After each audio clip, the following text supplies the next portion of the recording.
remplacement, tu l'entends d'ailleurs, du mécatronique. Tu entends là comme il travaille? Il n'en peut plus là. Donc je dois faire un truc avant de le déposer. Je dois mettre les actionneurs en position neutre pour pouvoir l'extraire. Si ça marche pas, je vais devoir le faire manuellement. On va essayer au diag. Normalement, il y a une position de démontage.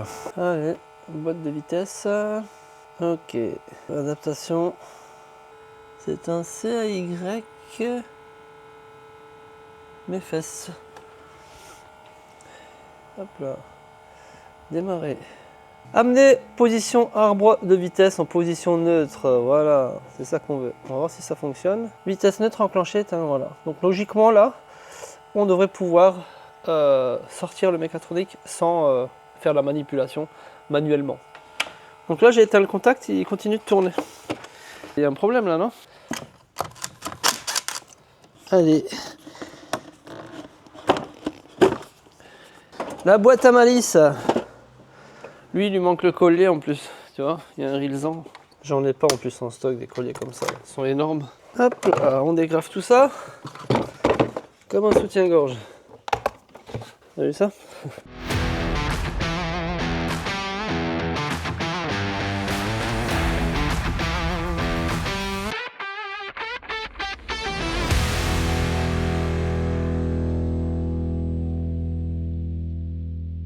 Alors, là, on va donc y mettre un peu de jus.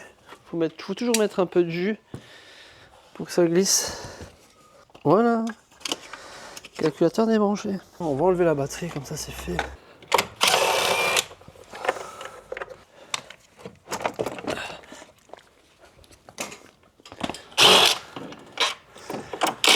Oh, on dirait le fort là.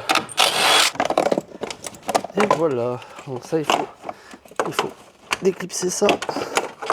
Ah, lui vient carrément avec. Voilà. Ok. La mise à l'air, on débranche. Maintenant, on peut la lever. Étant donné qu'on va déposer le mécatronique, il va falloir qu'on vidange les deux compartiments. Le compartiment MTF, je comprends pas ça. Hein. Pourquoi c'est serré si fort? Ah, il y a de l'huile qui va couler. Attention, parce que ça fait des petits jets. Et donc là, on va enlever cette petite durite. Voilà.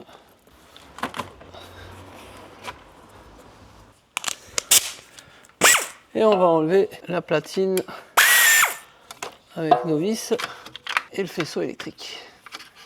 Ensuite, il va falloir désarmer l'embrayage. Un outil spécial pour ça. Le mécatronique, il pilote l'embrayage via une fourchette, deux fourchettes, pour vitesse paire, vitesse impaire. Et justement, cette commande, c'est on appuie sur les pistons d'embrayage et ça ressemble à ça. Et en plus, tu sais quoi? J'ai l'impression que l'embrayage est neuf. Ça a été changé, ça c'est tout neuf. Tu vois? On dirait que c'est neuf.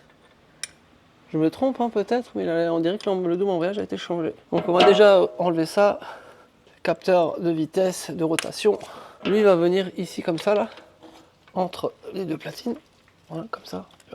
Et tu fais un tour 90 degrés. Et alors ça libère les pistons là. Et tu peux sortir ton mécatronique. Alors, c'est du 45 normalement. Et de une.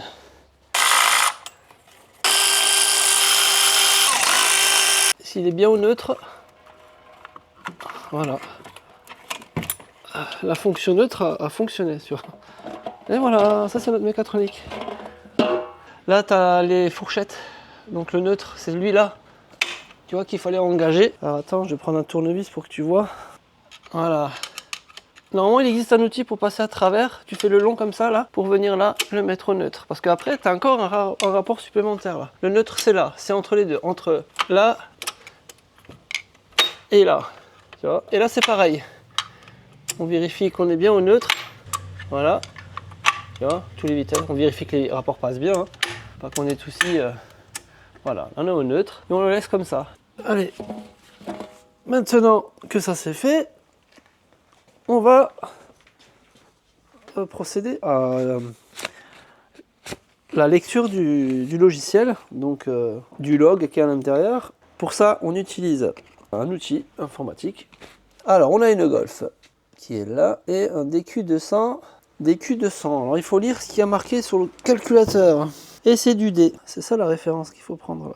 Ici, tu te proposes DK ou G. C'est les premières générations en fait. Donc là, la première chose à faire, c'est de se connecter sur le calculateur. Voilà. Donc maintenant, la première des choses à faire, c'est lire les données d'EPROM. Là, ça va aller relativement vite.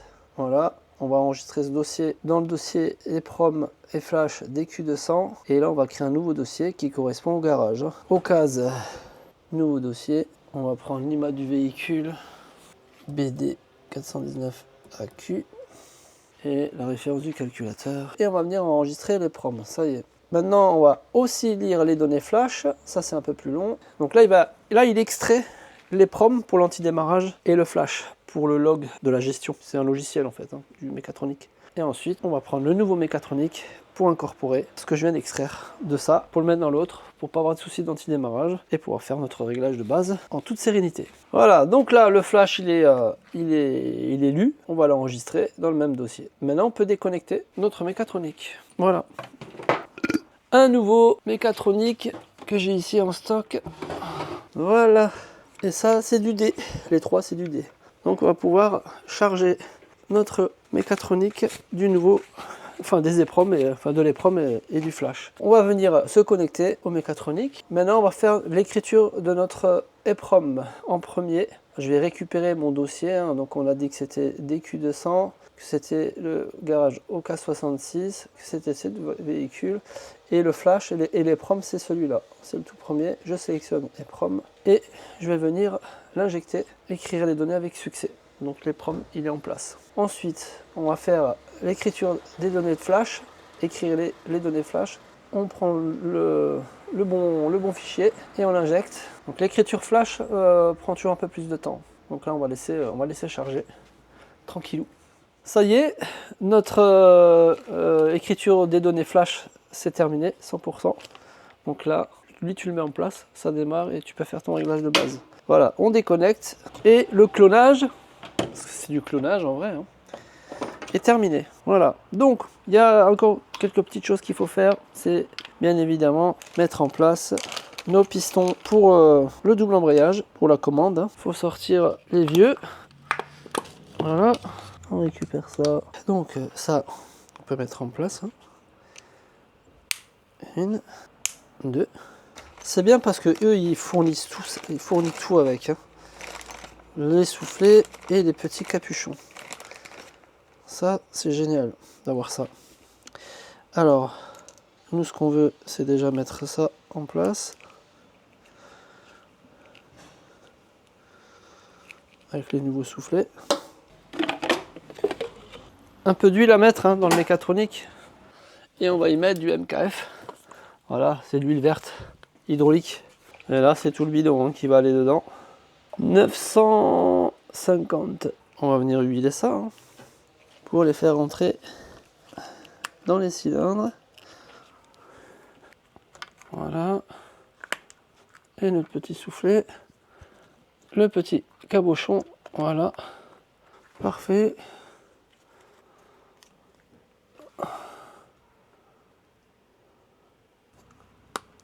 Voilà. Le dernier petit détail hein, avant de remplir. ATF Center. Voilà, on va contrôler tous nos serrages. Donc on va voir si on a bien les... Normalement c'est 10 Nm 100.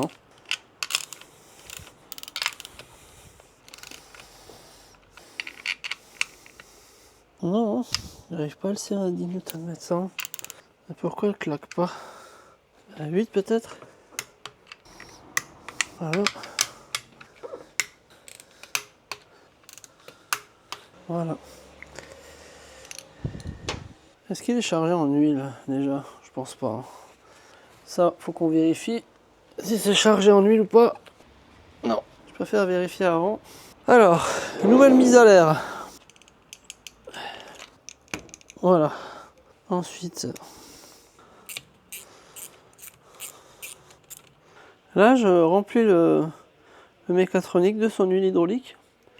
C'est grâce à cette huile que les vitesses vont pouvoir passer. C'est un bloc de système de commande hydraulique en fait. Donc il faut son huile. Là on est tout bon. On va pouvoir le mettre en place. On va juste sceller le petit bouchon pour le niveau. Il y a encore un petit réglage à faire. Deuxième petite subtilité, c'est régler nos pistons, nos actionneurs de fourchette là, actionneurs de vitesse à 25 mm. Voilà.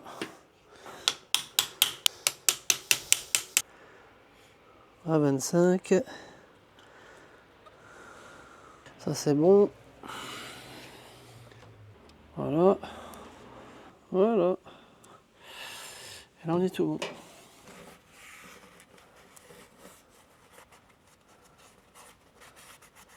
Donc là on a les nouvelles vis. Elles sont en aluminium en fait. Aluminium avec un alliage je pense de composite. Voilà. Et pas parce que pas 100% aluminium. Elles se remplacent systématiquement. Donc là lors du remplacement d'un mécatronique, il faut les changer. C'est serré à 10 Nm et il faut les changer impérativement. Ça vaut que dalle, hein. Donc il faut se prendre la peine de les commander en amont. Moi je les ai mis en stock parce que j'en fais souvent. Donc voilà, il faut remplacer. Pour mettre le mécatronique, moi j'avais récupéré les anciennes vis que j'ai coupées et j'ai meulé le bout là pour pouvoir remettre un tournevis pour pouvoir les extraire après. Tu vas comprendre pourquoi, donc je vais le mettre là. Voilà, voilà. Ça va me permettre de guider le mécatronique tranquillou. Et bien en place, hein, pas qu'il se barre. Et on peut y mettre notre mécatronique. On vérifie que le joint, tout est bien là. Allez. Le joint c'est très important, qu'il bouge pas de son logement lors de la mise en place. Voilà. Et normalement il devrait rentrer tout seul, hein. Voilà. Donc on va mettre une vis.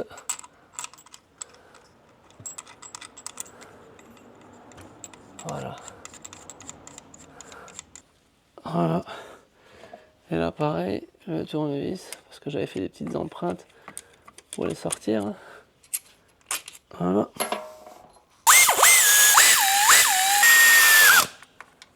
Voilà. Ça se sert à 10 Nm.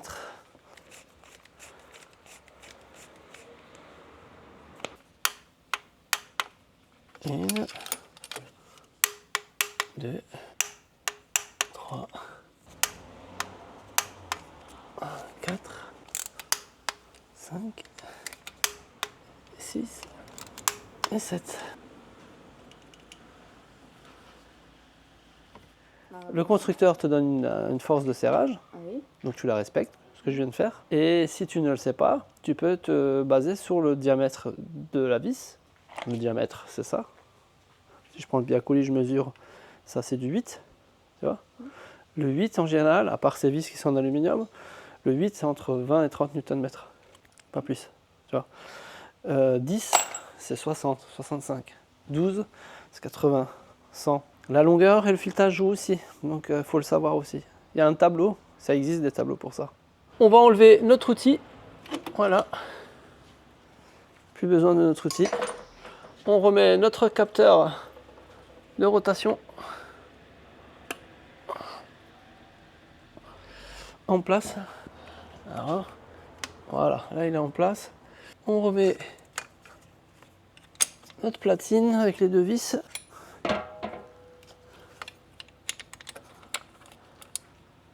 Ça y est, tout est remonté. Alors je t'ai passé le remontage du filtre à air de la batterie. J'ai rempli la partie MTF de la boîte de vitesse avec un nouveau bouchon, un nouveau joint en bas. Tout resserré, tout monté. Là on est prêt pour faire nos réglages. Donc comme j'ai démonté la batterie, on va déjà faire un petit scan global pour effacer tous les codes d'erreur liés au débranchement de la batterie et aussi celui-là dans le calculateur de boîte. Hop, allez, on fait un petit scan. Il faut que je mette le contact par contre. Ça peut pas marcher si je mets pas le contact. Là on entend notre pompe tourner. Une fois chargée, voilà, elle s'arrête. Ça c'est bon signe, hein. Si ça s'arrête, c'est qu'on a atteint la pression nominale qui est de 60 bars. Donc à savoir que c'est un garage, donc j'ai contrôlé le niveau d'huile, là tout est bon, le niveau de liquide refroidissement aussi. C'est un garage qui vend des véhicules d'occasion, donc il va tout checker, il a son mécano. Voilà, il me l'a juste ramené pour son problème de boîte de vitesse. Donc là je vais utiliser le PFP 150 de chez Launch pour alimenter la batterie et tourner aux alentours de 14 volts. Ce qu'on peut déjà faire, c'est voir si ça démarre, hein. Donc ça veut dire que l'EEPROM dans le calculateur de boîte fonctionne, sinon ça démarre pas. On va adapter la boîte de vitesse. Donc pour ça, on va rentrer dans le module d'apprentissage avec la tablette. Donc en position P, tirer le frein à main, couper le moteur, mettre le contact. Ça c'est fait. Là il va nous demander sont remplis. Donc là il va commencer à démarrer le moteur. Voilà, le réglage de base a été effectué correctement. Les données seront enregistrées une fois que je vais couper le contact. Donc là, on coupe le contact, on fait continuer et il enregistre toutes les données qu'il a paramétrées, là, le calculateur. Et après, il va falloir rouler avec. Et après, ça va s'auto-adapter d'ici 30 à 40 bornes. Ça sera nickel. Et on remet le contact, le réglage de base est terminé. Et là, je vais aller essayer.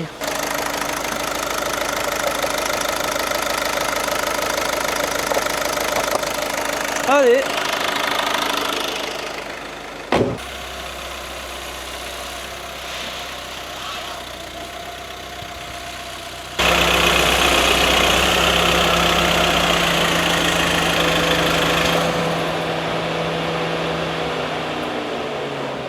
C'est parfait.